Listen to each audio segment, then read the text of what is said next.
Shika's cooking. இன்னைக்கு நம்ம பார்க்க போற ரெசிபி டெலிஷியஸான பாதுஷா ரெசிபி தான். வீட்லயே ஈஸியா நம்ம செஞ்சிரலாம். பாருங்க எவ்வளவு ஜூசியா ரொம்ப சூப்பரா வந்திருக்கு. இந்த ரெசிபி எப்படி செய்யலாம்னு பார்க்கலாம். வாங்க வீடியோக்குள்ள போலாம்.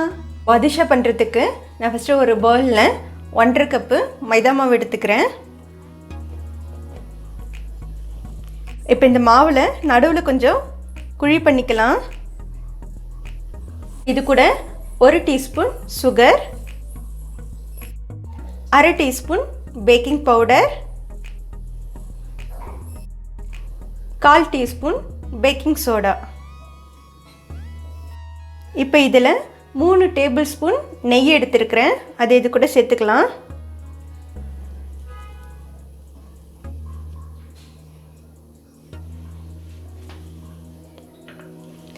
இப்போ இந்த நெய்யில் இந்த பேக்கிங் சோடா எல்லாமே நல்லா மிக்ஸ் பண்ணி விட்டுக்கலாம்.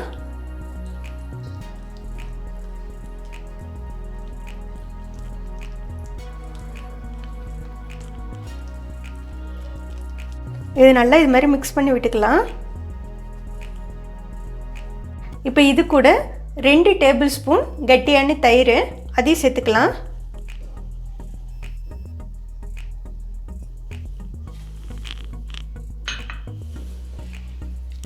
இதை சேர்த்து நல்லா மிக்ஸ் பண்ணி விட்டுக்கலாம்.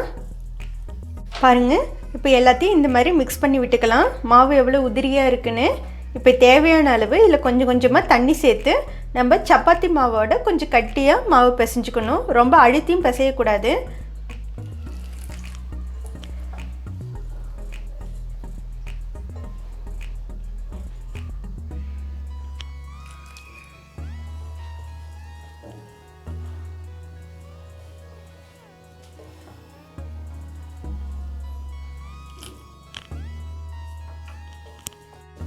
மாவை நம்ம விரலை வச்சு தான் பிசையணும். சப்பாத்தி மாவு பிசைகிற மாதிரி அழுத்தெல்லாம் கொடுத்து பிசையக்கூடாது. இங்கே பாருங்கள், இந்த அளவுக்கு பதம் வர அளவுக்கு நம்ம பிசைஞ்சிக்கலாம்.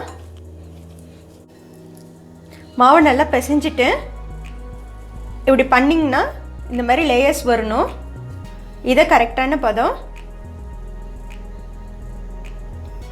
இப்போ இந்த மாவை ஒரு துணி போட்டு மூடிட்டு 10 நிமிஷம் ஊற வச்சுக்கலாம்.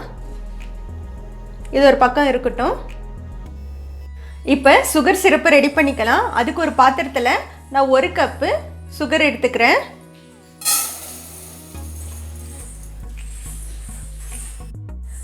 இது கூட 1/2 கப்பு தண்ணி.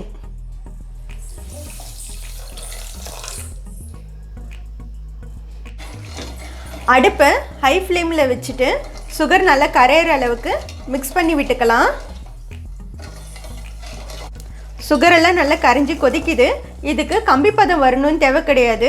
நம்ம குலோப் ஜாமுனுக்கு எப்படி நம்ம சுகர் சிரப்பு ரெடி பண்ணுவோமோ அந்த பதத்தில் இருந்தால் போதும். இப்போ இது கூட 4 ஏலக்காவை பொடி பண்ணி வச்சுருக்கேன். அதையும் சேர்த்துக்கலாம்.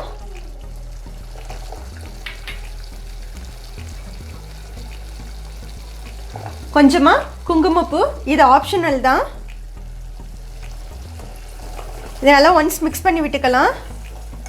இப்போ இது கூட 1/2 ஸ்பூன் எலுமிச்சை சாறு சேர்க்குறேன். சுகர் சிரப்பு கட்டியாகாமல் இருக்கும். இந்த டயத்தில் ஸ்டவ்வை ஆஃப் பண்ணிவிட்டு இது மூடி வச்சிடலாம். இது ஒரு பக்கம் இருக்கட்டும். நம்ம பாதுஷா இப்போ ரெடி பண்ணி பொரிச்சு எடுத்துக்கலாம். 10 நிமிஷம் மாவு நல்லா ஊறிடுச்சு, பார்த்துக்கலாம். இது கொஞ்சம் நல்லா பிசைஞ்சு விட்டுக்கலாம்.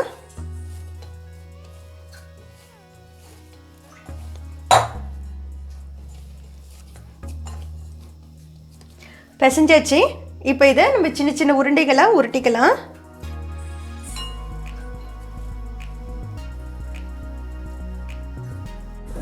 ரொம்ப அடித்து உருட்ட வேண்டாம்.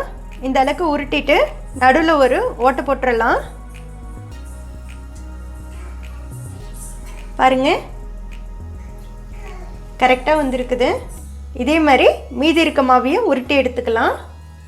பாருங்கள் இன்னொன்று நான் செஞ்சு காமிக்கிறேன். கொஞ்சமாக மாவு எடுத்துட்டு ரொம்ப அழுத்தம் கொடுக்காம லைட்டாக இப்படி உருட்டிக்கலாம்.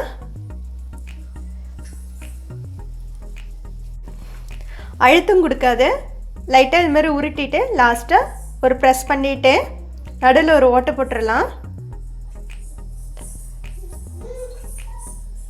நம்ம பாதுஷா எவ்வளோ சூப்பராக ரெடி ஆகுது பாருங்கள். 1.5 கப்பு மைதாக்கு நமக்கு 14 பாதுஷா வந்திருக்கு. இப்போ இதை எண்ணெயில் பொரிச்சு எடுத்துக்கலாம்.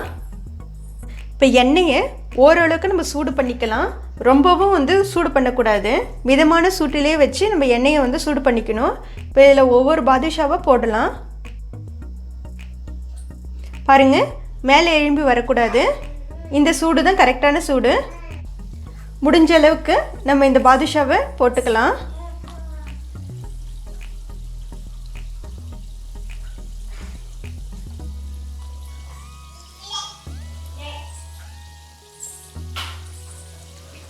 போதும்.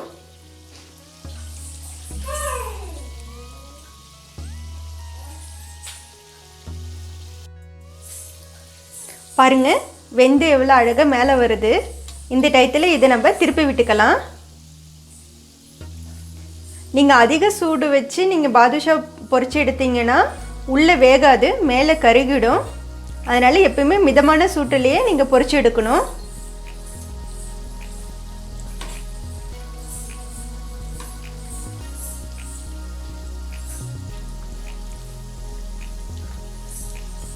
பாருங்கள் ஃப்ரெண்ட்ஸ், பாதுஷா நல்லா வெந்து கலரு நல்லா பொன்னிறத்துக்கு வந்துடுச்சு. இந்த டயத்தில் இதை நம்ம எடுத்துக்கலாம்.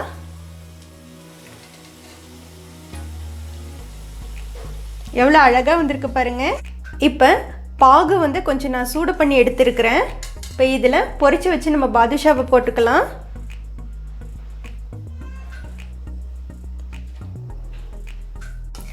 பாதுஷாவை இந்த சுகர் சிரப்பில் நல்லா டிப் பண்ணிக்கலாம்.